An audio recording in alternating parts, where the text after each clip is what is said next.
Hey guys, so Naruto vs. Melios is taking a little longer than expected, so I am making this video. I don't believe I have to tell you who these characters are, with Goku being the father of fucking shonen and Gojo being the most synth male in anime right now. So let's talk about why I never believed this fight was close, and well, not much else to say after that. Let's get started. So obviously Goku is far stronger in Gojo in raw physicals, like that's not even a debate. Like plant level Jujutsu Kaisen is the best they got right now, without like winking the everlasting fuck out of them. And like Goku was literally fighting plant tier characters at the beginning of Z, bro. Like that shit is insane. Compared to now, he's fighting fucking cats capable of just like deleting universes. Like let's lie and pretend that they're regular ass universes. That's like way above anything that Gojo could possibly do, and it's way above anybody in Jujutsu Kaisen canon will ever be capable of doing. So I really don't see the point in talking about stuff like that. So let's just go ahead and get into hacks with Gojo. So Gojo has quite a bit of hacks, but for this battle I only see 5 being truly useful for Goku. Now to explain these abilities in the most simplest way possible so that even an idiot can understand. In mathematics, there's a concept that no matter how many times you divide a number by 2, it will never truly reach 0 and will go on forever. Infinity brings this ability into reality and surrounds Gojo.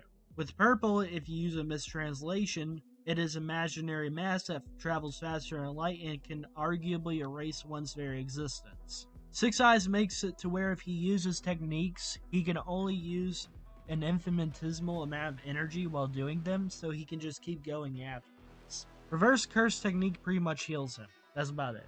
And last but certainly not least, Domain Expansion allows him to be amped and have surefire hits while also overloading his opponent with information until they either go brain dead or until he decides to stop the Domain Expansion. And like other sorcerers within Jujutsu Kaisen, he can use it multiple times. So I guess you can see how people think this is a good fight. And usually they always tend to put hack space characters against a raw fighter like Goku. And Gojo is very impressive himself, being at least planetary, faster light, and having possibly 4D hacks. However, this is the best Gojo has. Now let's talk about what Goku can bring to the table. So to talk about Goku and what he can possibly do to possibly prevent any hacks abilities like this coming his way in the fight with Gojo, is we have to talk about how within both the anime and the manga, Goku has been able to negate hacks, or other characters within the series has been able to negate hacks. And using this logic here, if Gojo has enough power over Infinity and Gojo himself, then it would make logical sense that he is able to suppress his hacks abilities. Now, for the other people who probably don't like this. Where? Goku can't do that. He has to do it for certain hacks, you bitch. Well, I have one thing to say to you. Go the fuck outside, you bum. I have no tolerance for shame. Another thing to mention is how dimensional power, if it's on a higher level, can possibly just bypass hacks. And in this situation, I believe that if you were to argue that Goku is low multiversal, he would scale deeper within 4D than Gojo does. And he would just be able to interact with Infinity and just push through it, because Infinity is basically cursed energy on an atomic level, and energy is just power or force. So if Goku has enough AP to bypass Infinity, then he could probably just crush Gojo along with it. Another thing to mention is that Goku these days is most likely 5th dimensional in power, in which case the Infinity won't affect him at all. Another thing to mention is that we know that Infinity is physical because we saw Gojo literally crush one of the disaster cursed beasts with it.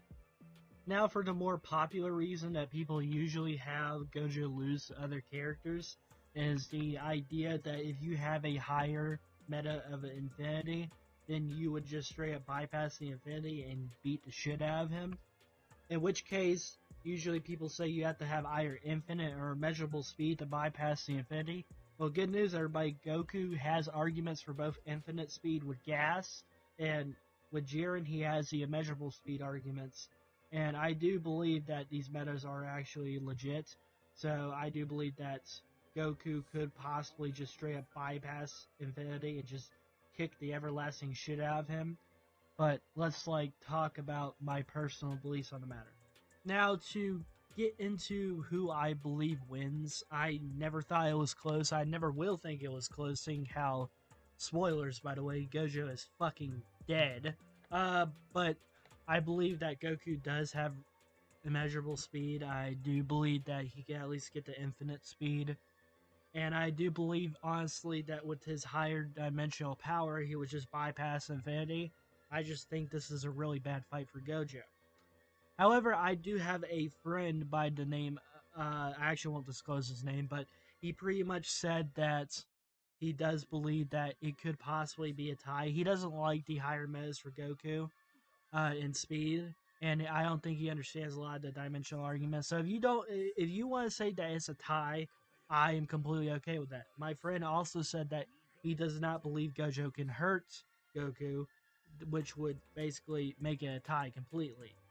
And not to mention, if you want to talk about things like existence erasure with purple, then that's an issue because Goku has straight up resisted existence erasure before for much, much stronger entities. So it wouldn't make sense that purple would be able to erase him, especially seeing how that's actually a mistranslation and it's not imaginary mass but virtual.